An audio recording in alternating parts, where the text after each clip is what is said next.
नमस्कार दोस्तों, एक एक करके सभी बड़ी खबरों को आइए फटाफट अंदाज में इस वीडियो में जानते हैं देश दुनिया के प्रमुख बड़े समाचारों को। जी हां, शुरुआत करेंगे कांग्रेस पार्टी की तरफ से। संसद में हलचल तेज हो गई है। अब अमित शाह को संसद में आना ही पड़ेगा। कांग्रेस पार्टी ने पूरा माहौल बना के रख दिया है। जी हां, पिछले कई दिनों से अमित शाह संसद में नहीं पहुंच रहे हैं। जी हां, संसद के अंदर माफी की मांग की जा रही है राहुल गांधी की तरफ से, लेकिन अमित शाह संसद में मौजूद नहीं रहते हैं, जिसके बाद कांग्रेस पार्टी हमलावर है। अब खबर आ रही है कांग्रेस ने अपने सांसदों को व्हिप जारी कर दिया है। क्या कुछ बड़ा होने वाला है संसद के अंदर? अगले हफ्ते संसद में मौजूद रहने के लिए साफ निर्देश जारी कर दिया गया है। कांग्रेस ने 10 से 12 अगस्त तक लोकसभा और राज्यसभा के अपने सभी सांसदों के नाम व्हिप जारी किया है और सदन में अनिवार्य रूप से मौजूद रहने के लिए कहा गया है और महत्वपूर्ण मुद्दों पर पार्टी के रुख का समर्थन करने का निर्देश दिया गया है। यानी कि जो भी व्हिप का उल्लंघन करेगा उसकी मुश्किलें बढ़ेंगी, लेकिन कांग्रेस पार्टी ने यहां पर व्हिप जारी किया है और उम्मीद लगाई जा रही है कि जल्द ही जो विपक्षी पार्टियां हैं वे भी यहां पर व्हिप जारी कर सकती हैं। आगे बताते चलें, अमित शाह पेश करने वाले हैं क्या एफसीआरए बिल। कांग्रेस ने व्हिप जारी किया है लोकसभा में। 3 दिन काफी महत्वपूर्ण है। अगले जो सोमवार से दोबारा से सत्र शुरू होगा, ये यहां पर खबर आई है दोस्तों। आगे की तरफ देख सकते हैं, अपडेट आ रही है जहां पर मोहन भागवत आरएसएस के चीफ हैं, इनका बयान सामने निकल के आया है जो कि महत्वपूर्ण बयान है। आपको यहां पर बताते चलें, अगर जैन जी विरोध कर रहा है तो वे राष्ट्र विरोधी नहीं है। बीजेपी को आईना दिखाया गया है, वह अपने ही लोग हैं, अपनी ही अगली पीढ़ी है। यह मोहन भागवत की तरफ से कहा गया है।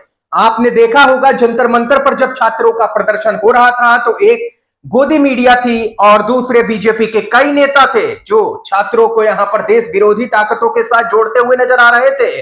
तमाम तरह के विदेशी कनेक्शन निकाले जा रहे थे और अब मोहन भागवत ने साफ तौर पर कह दिया है कि जैन जी जो विरोध कर रहे थे वो बिल्कुल ही सही था। यानी कि भाजपा को तगड़ा झटका आरएसएस की तरफ से ही दिया गया है।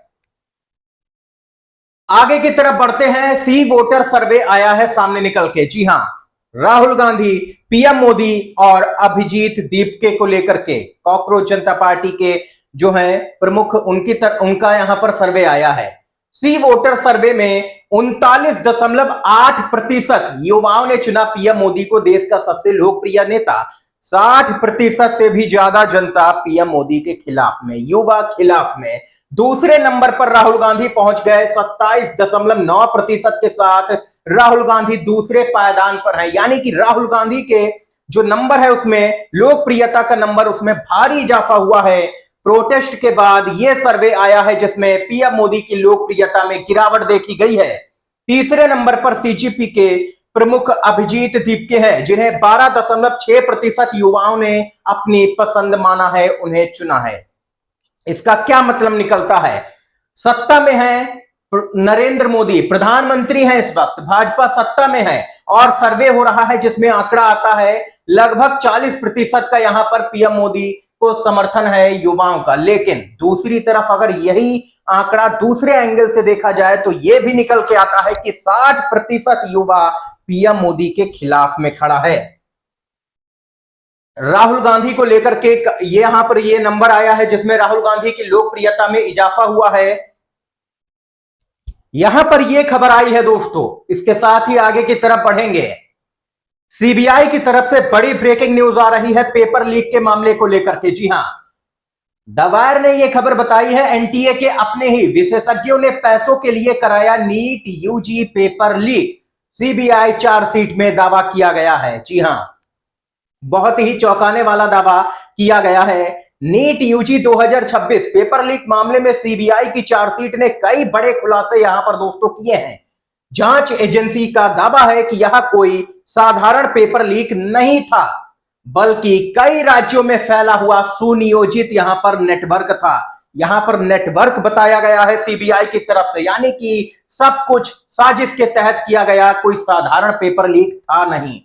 इस मामले में सीबीआई ने 13 आरोपियों को नामजद किया है, जिनकी पहचान हुई है, जिनमें एनटीए के 3 विषय विशेषज्ञ भी शामिल हैं। यानी कि जिसके एजेंसी के ऊपर पेपर कराने की जिम्मेदारी होती है, उसके ही लोग यहां पर 3 विषय विशेषज्ञ पेपर लीक में शामिल है। ये सीबीआई चार्जशीट में दावा कर रही है। ये एजेंसियां हैं दोस्तों देश की, जो पेपर करा रही हैं, जिनके भरोसे ये पेपर हो रहे हैं। आप लोग इस खबर को लेकर के सीबीआई की चार्जशीट पर अपनी महत्वपूर्ण राय को लिख करके बताइएगा। इसके साथ ही अगली अपडेट की तरफ बढ़ेंगे। खबर आ रही है पीएम मोदी की विदेशी यात्राओं पर कितना कुछ खर्च हुआ है। आइए जानते हैं, कुछ आंकड़े आए हैं सामने। इस साल प्रधानमंत्री की विदेश यात्रा पर करीब 74 करोड़ रुपए खर्च हुए। आपने सही सुना, 74 करोड़ रुपए जनता का पैसा खर्च हुआ है प्रधानमंत्री मोदी पर। और नॉर्वे की एक दिन यात्रा में ही 17 करोड़ रुपए खर्च कर दिए गए। ये हैरान करने वाला आंकड़ा आया है सामने। इतना ही नहीं, अभी तो और आगे देखिए। कांग्रेस पार्टी ने जमकर के घेरा है नरेंद्र मोदी की इमेज चमकाने के लिए 1.5 करोड़ रुपए प्रतिदिन। पिछले 11 साल में 5,987 करोड़ रुपए फूंका गया है। आपने सही सुना दोस्तों, लगभग 6,000 करोड़ रुपए यहां पर इमेज चमकाने के लिए ही खर्च कर दिया गया है, ताकि जनता में इमेज अच्छी बनी रहे। ये तो दोस्तों कुछ नहीं, आगे और भी देखिए। योगी ने बाजी मारते हुए 2.32 करोड़ रुपए प्रतिदिन खर्च किया। जी हां, और पिछले 8 सालों में 6,811 करोड़ रुपए अपनी इमेज चमकाने में फूंक दिया, विज्ञापनों में फूंक दिया। ये रिपोर्ट में दावा हुआ है। कांग्रेस पार्टी ने जमकर के घेरा है, यानी कि योगी आदित्यनाथ ने तो इमेज चमकाने के मामले में पीएम मोदी को भी पछाड़ दिया है। कांग्रेस ने आगे क्या कहा है वो भी जानना जरूरी है। ये 12,799 करोड़ आपके, यानी कि जनता के टैक्स के पैसे थे, जिससे जनता को गुमराह करने का ही काम किया गया है। ये यहां पर दोस्तों सच्चाई है। देख सकते हैं कि 12-12 हजार करोड़ रुपए इमेज चमकाने में ही खर्च किए जा रहे हैं, विज्ञापनों में। आप लोग क्या कुछ कहना चाहते हैं इस खबर पे, कमेंट बॉक्स में अपनी महत्वपूर्ण राय को बताइएगा। वीडियो अगर अभी तक का अच्छा लगा हो, जानकारी अच्छी लग रही हो, तो लाइक भी करते रहिएगा आप लोग वीडियो को। अगली खबर को देखिए, यहां पर काफी महत्वपूर्ण खबर है। दिल्ली, यहां पर इस खबर पर गौर कीजिए। ये है दिल्ली हाई कोर्ट के जज साहब हैं अमित महाजन। इन्होंने ऐसा बयान दिया है, युवाओं का गुस्सा इन पर फूट पड़ा है। जानते हैं, दिल्ली हाई कोर्ट के जस्टिस अमित महाजन ने कहा, सरकार जंतर मंतर को बंद आखिर क्यों नहीं कर रही है। जी हां, छात्रों पर ही यहां पर ऐसा बयान आया है, छात्रों के प्रोटेस्ट के बाद में, जिसके बाद कई तरह के सवाल खड़े हो रहे हैं जस्टिस अमित महाजन के इस बयान पर। हाल ही में आपने देखा जंतर मंतर पर प्रोटेस्ट हुआ, जंतर मंतर पर छात्र थे, काफी परेशान हो गए पेपर लीक को लेकर के। उसके बाद में उनकी मांगों के आगे आखिरकार सरकार को झुकना पड़ा। युवाओं के आक्रोश के आगे सरकार को यहां पर बैकफुट पर आना पड़ा और इस्तीफा तक देना पड़ा धर्मेंद्र प्रधान शिक्षा मंत्री को। और जज साहब कह रहे हैं कि जंतर मंतर को बंद क्यों नहीं कर देते। आम जनता वहां पर धरना प्रदर्शन करती है, अपनी मांगों को रखती है।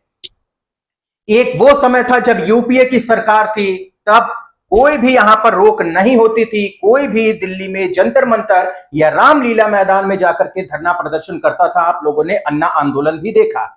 आगे की तरफ बढ़ते हैं, इस खबर को लेकर के अपनी राय बताइएगा दोस्तों लिख करके कमेंट बॉक्स में। अगर अभी तक का वीडियो अच्छा लग रहा हो, जानकारी अच्छी लग रही हो, खबर पसंद आ रही हो, तो लाइक कीजिएगा वीडियो को जरूर ही। आगे की तरफ बढ़ते हैं। राहुल गांधी ने E20, काफी महत्वपूर्ण मुद्दा है दोस्तों, हर व्यक्ति से संबंधित यह मुद्दा है E20 पेट्रोल का। दाल में काला नहीं बल्कि पूरी दाल ही काली है। यह राहुल गांधी ने साफ तौर पर कहा कि आने वाले वक्त में इस मुद्दे को जोर तोड़ से उठाया जाएगा और यह फैसला वापस लेना ही पड़ेगा सरकार को। यह राहुल गांधी हमलावर हुए हैं।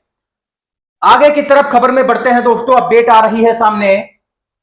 आप लोग इस खबर पर गौर कीजिए, चौंकाने वाली खबर है। उत्तर प्रदेश में 4700 करोड़, आपने सही सुना, 4,700 करोड़ रुपए में बने कानपुर लखनऊ एक्सप्रेस वे 18 दिन में 84 जगह से टूटा। जी हां दोस्तों, यहां पर 4700 करोड़ रुपए का एक्सप्रेस वे बनाया जाता है, जो कि 1 महीने भी सही से नहीं चल पाया और 84 जगह से टूट गया।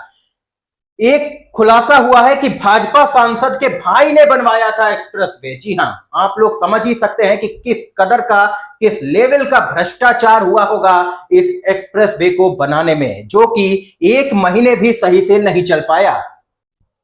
तो दोस्तों यहां पर आगे बढ़ते हैं, खबर आ रही है, ये देखिए खबर।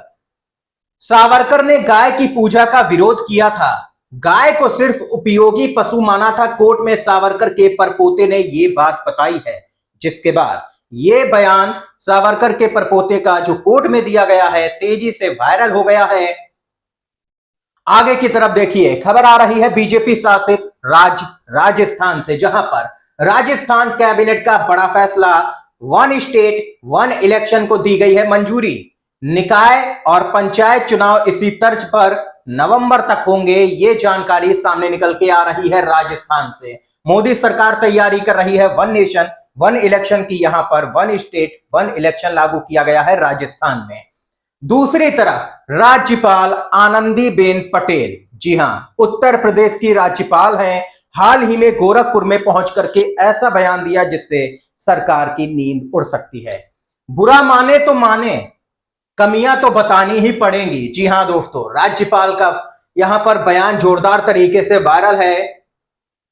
आपको बताते चलें, मुख्यमंत्री के ही गढ़ में भ्रष्टाचार, राज्यपाल आनंदीबेन पटेल ने गोरखपुर में कह दी बड़ी बात, विपक्ष के निशाने पर आ गए सीएम योगी। उत्तर प्रदेश की राज्यपाल आनंदीबेन पटेल ने गोरखपुर दौरे के दौरान विश्वविद्यालयों की अव्यवस्थाओं, छात्रावासों की स्थिति और छात्रों के भोजन की गुणवत्ता पर गंभीर सवाल उठाए। उनके बयान का वीडियो सामने आने के बाद विपक्ष ने इसे मुख्यमंत्री योगी आदित्यनाथ के गृह क्षेत्र की बदहाली बताते हुए सरकार पर तीखा हमला बोला है।